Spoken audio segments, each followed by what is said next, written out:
જે કાર્યવાહી થઈ રહી છે તમે સંતુષ્ટ છો તેનાથી? ના, સંતુષ્ટ તો પહેલાય હતો, આજે છું.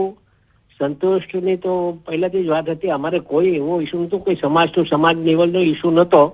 માત્ર ને માત્ર નવનીતને ન્યાય મળવા બાબતની વાત હતી ને એસઆઈટીએ જે કઈ તપાસ કરી અને એને ક્યાંક ને ક્યાંક એવું લાગ્યું કે જે કોઈ આમાં સંડોવાયેલા હોય એને કોઈ કાળે છોડવામાં નહીં આવશે, એટલે જે કઈ આમાં સંડોવાયેલા હતા એને સજા થાય, એ આ પ્રશ્ન હતો અને બીજો કઈ પ્રશ્ન રહેતો નથી આમાં. બીજો કઈ હીરાભાઈ, જયરાજ આહિરની ધરપકડ બાદ હવે કેવા પ્રકારની માંગ રહેશે? કારણ કે તમામ સમાજ કોઈ માંગ નથી, કોઈ માંગણી નહીં.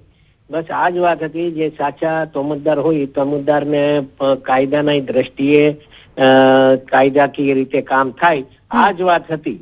બીજી કોઈ એમાં વાત નથી ને હવે કઈ હવે ઇસ્યુ રહેતો નથી, કોઈ સમાજનો ઇસ્યુ રહેતો નથી આમાં. જયરાજનું કહેવું છે કે મને ન્યાયતંત્ર પર પૂરેપૂરો ભરોસો છે અને મેં એવું કઈ જ નથી કર્યું.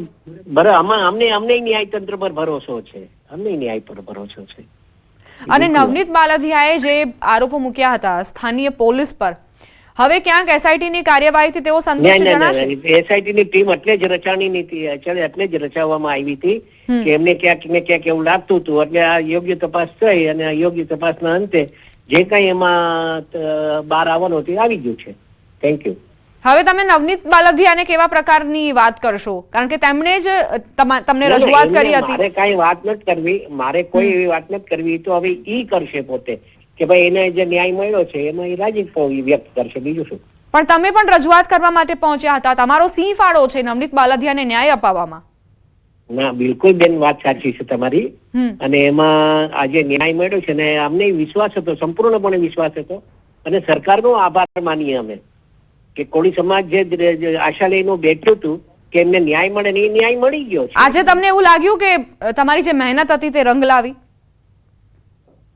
મારી ને આખા સમાજની મહેનત હતી બેન, અને આખા સમાજના યુવાનો પણ ચહેરો તમે બન્યા હતા ને, જે બધા એ લોકો અમારી વાસ્તવિક જે લડત હતી એ ન્યાય આપવાની, જે ન્યાય હતું એ જ કરવાનું હતું ને એમાં સફળતા મળી છે.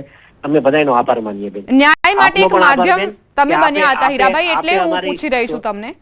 ન્યાય માટે તમે માધ્યમ બન્યા હતા, કારણ કે આ પહેલા પણ નવનીત બાલધિયા પહોંચ્યા, તમારી પાસે જ પહોંચ્યા અને રજૂઆત કરી હતી કે મારી સાથે આવું બન્યું. બેન, વાત બિલકુલ સાચી છે બેન, બિલકુલ સાચી છે ને એમાં આપ મીડિયાએ પણ અમને બહુ સહયોગ આપ્યો છે, અને હું મીડિયાનો પણ આ તબક્કે આભાર માનીશ કે આપ સૌએ જે ન્યાય અપાવવા માટેની જે લડતમાં સાથે રહ્યા એ બદલ હું આપ સૌનો પણ આભાર માનું છું, અને બધા સમાજનો 18 વર્ણનો આભાર માનું છું. Thank you. આભાર હીરાભાઈ અમારી સાથે વાતચીત કરવા માટે. હીરા સોલંકી, જેમણે ખૂબ જ મહત્વની ભૂમિકા ભજવી છે નવનીત બાલધિયાની રજૂઆત બાદ, તેમણે રાજ્ય સરકાર પાસેથી પણ એવી માંગ કરી હતી કે નિષ્પક્ષ તપાસ થવી જોઈએ.